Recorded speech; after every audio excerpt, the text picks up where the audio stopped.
Hello guys! Ako po ulit, si Askis. May pag-uusapan na naman tayo. Karamihan sa mga kinakain natin ay bunga o dahon ng mga ito. Pero ngayon, ang topic natin ay yung mga gulay na siya mismo ang ugat nito.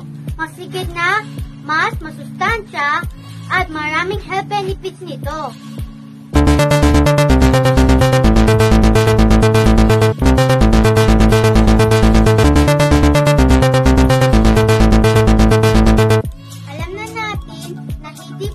Mabuhay ang isang halaman kapag walang ugat.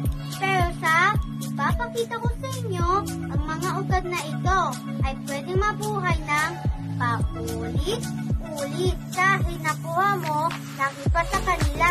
Sa mga susunod na video ko po, ituturo ko po sa inyo kung paano nga ba uli ito itanim ng walang buto.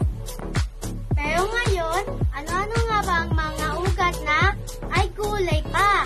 Isa-isahin natin sila at ano meron sila para sa ating kalusugan. Bago ang lahat, at now mo lang napanood ang video ko. Please subscribe and click the bell. Fennel ay masarap kainin pag inihaw, ginigisa o panghalo sa salad. Pwede din sa sopas o pasta. Meron itong anitol na nakakapagbababa ng blood sugar at pumapatay sa mga bakterya. Carrot, pwede kainin ng hilaw, ihalo sa salad. Kadalasan, iniluluto ito kasama sa chop suey. Pwede rin side dish, mataas sa beta-carotene. Ang carrot nakakapagbababa ng cholesterol level at mayroon ding antioxidant. Turnips, pwede itong pamalit sa patatas, pwedeng iprito, nilaga, panghalo sa salad o sa sopas.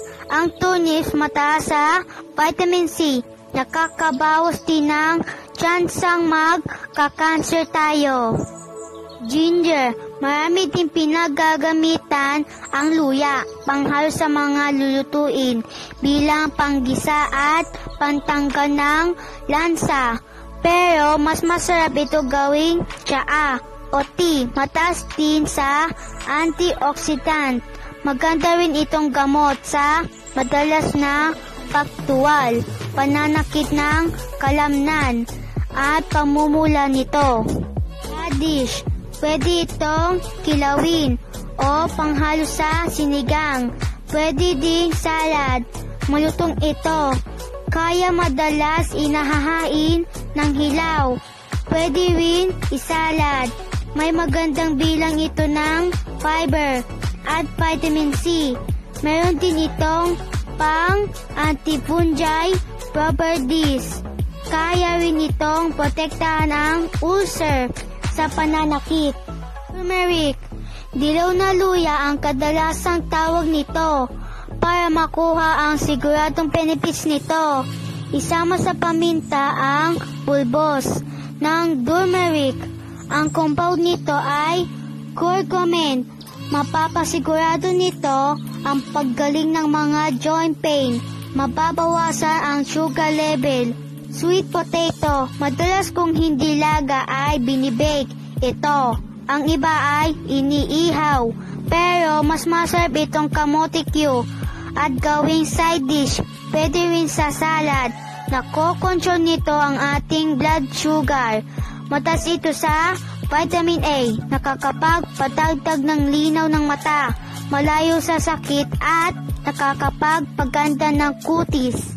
Potato, kadalasan mamantika ang klase ng pagluluto dito. Para masiguro ang nutrients, ilaga lang ito.